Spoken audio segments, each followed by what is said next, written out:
Hello everyone, and welcome to the Rough and Tumble Historical Society here in Lancaster, Pennsylvania. Behind me is a steam train. Yes, Lancaster actually has more tourist steam trains than just the Strasburg Railroad.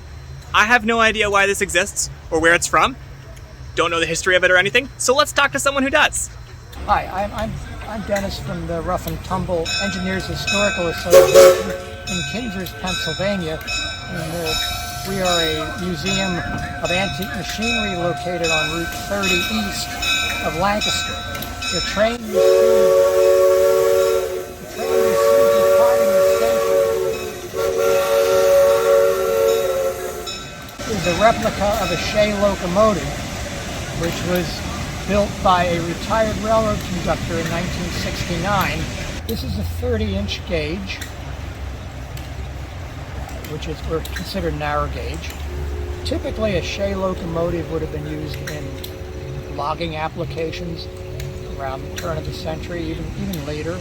And do you know much of the story of what motivated someone to go out and build a replica of this just for himself? I had the pleasure of meeting him many years ago and also getting to know his son to some degree.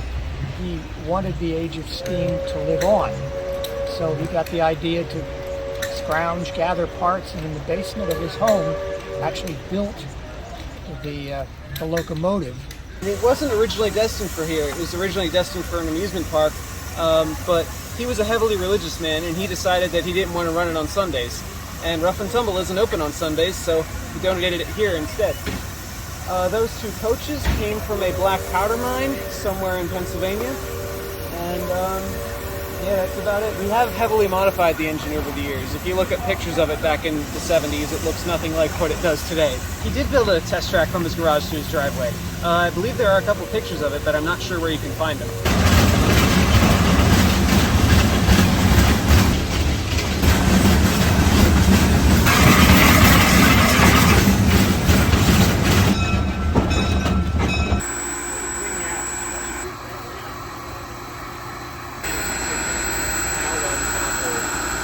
And that would be the end of the video, but then I was invited to ride in the locomotive itself. This is Gary, this is Jason, and they are driving our train today. This is a water glass. This is how I check to make sure we have enough water. If we run out of water, we blow up the engines, and that's not a good thing. So down to the bottom here, we'll have water. Then the middle will have a little bit of water, and then up top, we have just all steam. This is these two levers control putting water into the engine. This is a blower to put more air into my fire to keep it going, and then down here is where the magic happens. All the fire down in there. And it is super hot sitting where I am. And you know, I'm the furthest from the firebox, so it must be pretty warm for you gentlemen. You got two brakes here. One brake for the engine, brake for the cars. You're going to follow, reverse forward lever, and got the bell and the whistle. Grab the shovel. Oh, I'm actually doing manual labor. Okay. So, is that enough? Yep. Excellent. And then just kind of throw it in the back. Okay. There you go. You can do one more. One more? Yep. All right.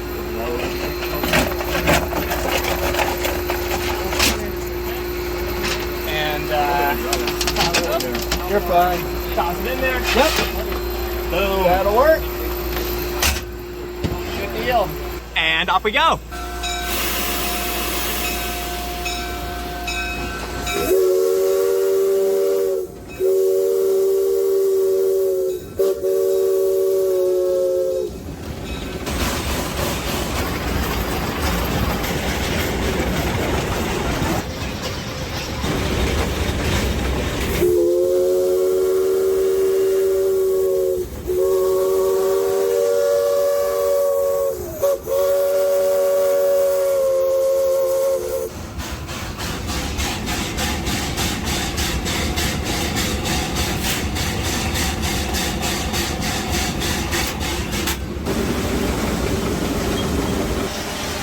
It is raining soot and ash on my head.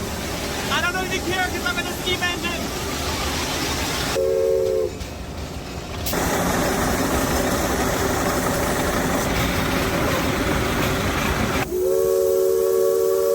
Best $5 I've ever spent.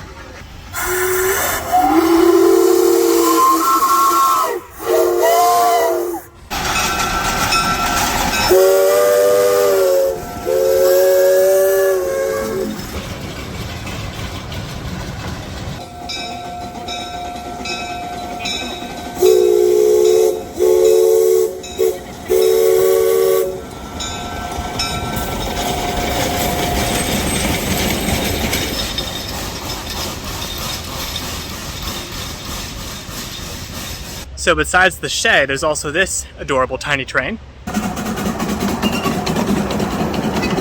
Hello, I'm Jonathan Kreiser.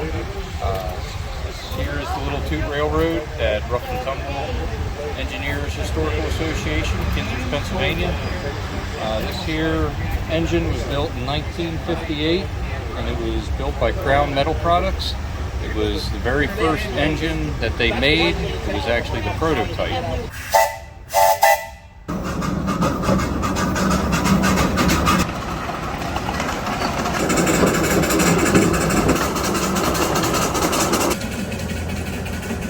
Peak Transit!